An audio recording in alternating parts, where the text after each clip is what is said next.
আজকে নিয়ে চলে আসলাম এমন একটি ভিডিও, যে ভিডিওটি একটি দিদিভাই রিকোয়েস্টে আমি বানিয়েছি যে বাথরুমের সঠিক রং কী হওয়া উচিত। হ্যাঁ, আমরা সকলেই জানি বাস্তুশাস্ত্র অনুযায়ী ঘরের রং, ঘরের দিক, বাথরুমের দিক, স্থান আর রং বা রান্নাঘরের দিক আর রং যদি সব ঠিক হয় তাহলে সংসারে অনেকটাই মঙ্গল হয়, নেগেটিভ প্রভাব থেকে আমরা মুক্ত থাকতে পারি। তো চলো ভিডিওটি দেখবার আগে অবশ্যই যারা নতুন তারা আমার এই চ্যানেলটিকে সাবস্ক্রাইব করে ফেলো, পাশে থাকা বেল আইকনের অল বাটনটি ক্লিক করে দিও, যাতে করে আমার দেওয়া প্রত্যেকটি ভিডিও সবার আগে তোমাদের কাছে পৌঁছাতে পারে আর ভিডিওটা দেখে তোমরা উপকৃত হতে পারো।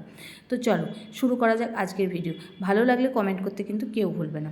বাথরুমের রং সর্বদাই লাইট কালার, যতটা পারবে লাইট করবে, পারলে সাদা করবে আর সাদা টালি বসাবে, তাহলে সবসময়ের জন্য বাথরুম পরিষ্কার থাকবে। বাথরুমকে বলা হয় রাহুর স্থান, তো সেটা যত পরিষ্কার থাকবে আর বাথরুমে যখন সাদা লাইট লাগাবে তাহলে সেই জায়গাটা স্বচ্ছ থাকবে এবং রাহুর প্রভাব আস্তে আস্তে কিন্তু কমে যাবে, যার ফলে সংসারে কিন্তু মঙ্গল হবে।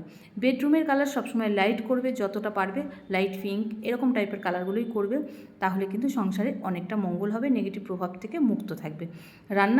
রান্নাঘরকে বলা হয় মা অন্নপূর্ণার ঘর, তো সেই কারণে রান্নাঘর সর্বদাই হলুদ রঙের করবে, কেন হলুদের মধ্যে কিন্তু মা অন্নপূর্ণা, মা লক্ষ্মীর বাস থাকে। সর্বদা এগুলো মেনে তোমরা যদি করতে পারো সংসারে অনেক নেগেটিভিটি থেকে নিজেকে মুক্ত করতে পারবে। আর সবসময় মাথায় রাখবে পরিষ্কার পরিচ্ছন্ন বাথরুম, পরিষ্কার পরিচ্ছন্ন রান্নাঘর, সংসারে মা লক্ষ্মীর আশীর্বাদ কৃপাদৃষ্টি বজায় থাকে। এই ছিল আজকের ভিডিও। ভালো লাগলে কমেন্ট করবে। Tata, by.